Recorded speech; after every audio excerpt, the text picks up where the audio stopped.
What's good, everybody? It's your boy, O'Shea Duke Jackson, back at it again with another episode of the Celebrity Junk. How many of you guys know about the booty clappers, also known as Fresh and Fit? They are a dusty bunch. Those dudes are out there weaving and sailing up. And of course, we already know what their position is on the black community. And to be honest, it is more Myron than it is Fresh. We all know that Fresh is not really, how could I say this, the brightest bulb on the tree, if you will. But you know, hey, he's out there always buffooning it up. Anything for white people to make them happy and all of that, all right? And especially Myron, he be going hard for them, even though them white folk don't even pay him no damn attention, which is crazy because how do you go out there and booty clap for a whole community that don't even like you? I mean, they don't even care about you and you're booty clapping it up for them. This is why I try to tell brothers, if you're gonna go over there and twerk, at least get something out of it. If you're gonna be out there booty clapping it up, at least if you're gonna sell out, get something. Don't booty clap and then lose everything. Lose your monetization, lose your YouTube, lose your Facebook. How are you gonna booty clap for somebody and lose everything? If you're gonna twerk it up, at least get something. Get something for your clapping. That's like getting a train ran on you and you didn't get paid. At least get some money for getting your cheeks clapped. At least, you got them lotioned up and everything. What was the whole point of getting them lotioned up for? If you're just gonna go through and just get clapped all the way up, it doesn't make any sense to be that, to reach that level of booty clapping. And let me give you an example of Myron's booty clapping here on YouTube. Where do you rank black women in terms of attractiveness? All the way at the bottom. Very bottom. Multitude of reasons. Now, are all black girls ugly? Of course not. There's some hot ones, but it's a minority. And, let's be honest here. The average black woman's 187 pounds. Loud, obnoxious, rude, fake hair. Yeah, they did they've done studies on a customer service, right? Yeah. And black women ranked the lowest for getting a customer service representative that's black. And then also waiting on a table of black women. Now, these guys ended up going to, I believe this is the Andrew Schultz podcast. There's an Indian guy that was there. And we know that Andrew Schultz is a Jew. Myron is anti-Semitic. But hey, anything is good for a podcast. And, one of the things that I believe in, and again, I understand that discourse is going to be good, when you don't agree with certain things. But hey, I'm not bringing those dudes over to a damn podcast. Those guys, all right? But let me just kind of get into what I'm talking about. So these guys basically was there, and the Indian dude, there's an Indian guy there, and he's going viral. The Indian guy was checking them about how they were talking about black women. And it was really, really, really interesting. I find corny is my preference is not my women. Now, I thought it was I'm not dating my women, period, which is the corniest human being outside of a criminal to me, period. Those are your roots. Those women are reflected in your roots. So if you're saying, hey, I don't generally date them, but I have more space for it, even though I still think it's a little corny. Akash only dates brown. Akash has been with one girl in his life who is his wife. That's my wife. That's an so Indian this woman. is loyal through and through. Okay. And I understand it's not as important for y'all, but as an Indian, there's not a lot of us who are famous. So whether you like it or not, people are looking at you as a role model. You guys have established yourselves as role models. From simps to pimps.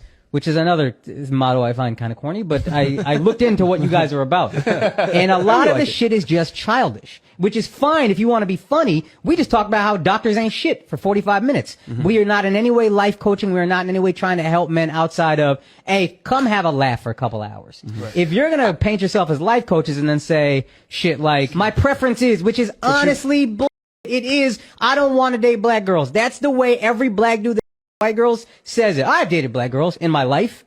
All right, bruh. Who the isn't except me? You know what I mean? Everybody gonna dabble in everything. It is the mentality that I have an issue with. And Alex is upset with the specific words, true, but underneath it, he's upset with the mentality. And a lot of stuff you guys say in general, I think is stuff that's kind of childish. I saw a clip where you were like, oh, the nuclear family's falling apart. What do? I don't get married. Just don't get married. You're actually trying to help men, or are you talking to incels who are 18 years old? That's some shit you say to college. I'm gonna turn you from a simp to a pimp. All right, bro. Can we grow up? You guys are self-help. We're trying to help men. So either we're funny Or help men and be real and be honest with yourselves and don't have an ego like, no, I have a preference. Be honest. Let's just be mature about what we feel. And part of that maturity is, yeah, it was a bad joke. I don't actually feel exactly that way.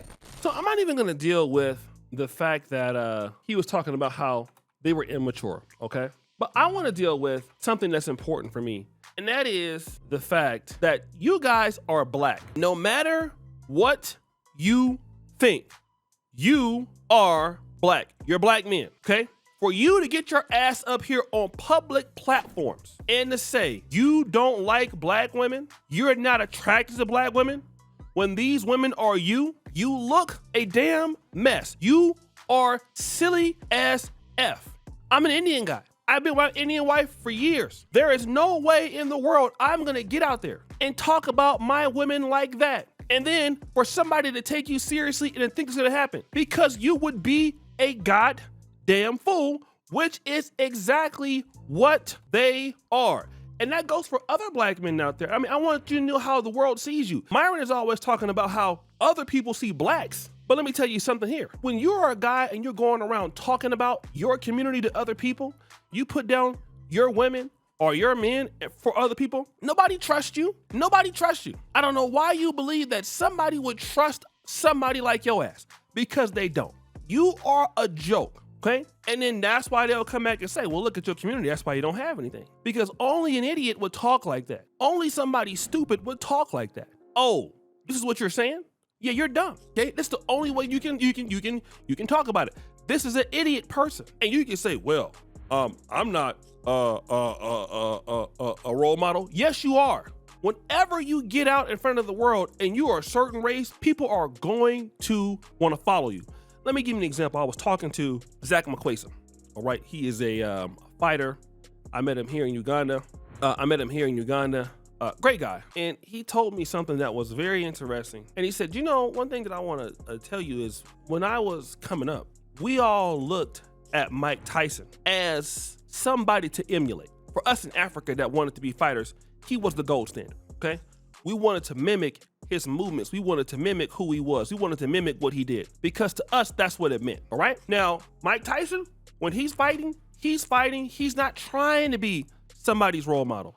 That's not what his goal is. He's not there to be somebody's role model, but he is there to do what he gotta do, all right? And that's important. He's there to do what he gotta do. And what he's trying to do is be the best he can, but the way the other people's looking at him is he's a role model. So when you go out there, not only are you a role model to your race, but other people, you teach other people how to treat you. That's why when I was in Poland, I'm gonna tell this story, and I typically tell people this story all the time. When I was in Poland, there was a situation that I came across some African brothers, and I don't wanna mention where they were from, okay? But these were some brothers that was very disenfranchised with where they were from. They were not really too happy about it. They were not too excited about it. So what they used to do is they used to always say, you know what? I'm tired of such and such country. That place is trash. You should never go there. It's corrupt. Oh, and by the way, these Polish women are so much better than the women in our country. Women in our country are all about money. The women in our country are all about this. This place is clean.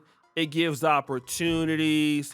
It's not messed up like our place. And it could be true that where they were coming from had some problems. I have been to one of the countries that one of the brothers was from. I said, brother, are you saying this in front of the white people here? He said, yeah.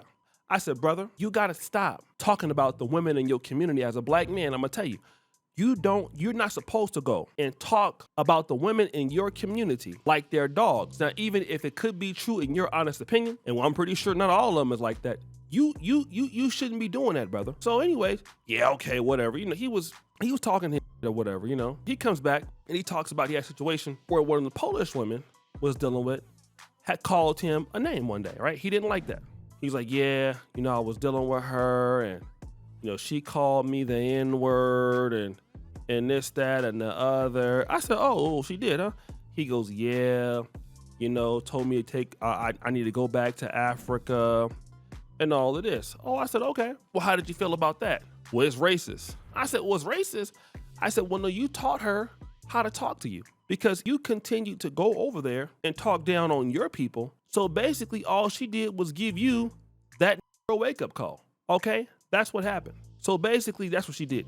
You allowed her to disrespect you. So she did, okay? So now you're mad after she went and disrespected you when you allowed her to go head on and do that.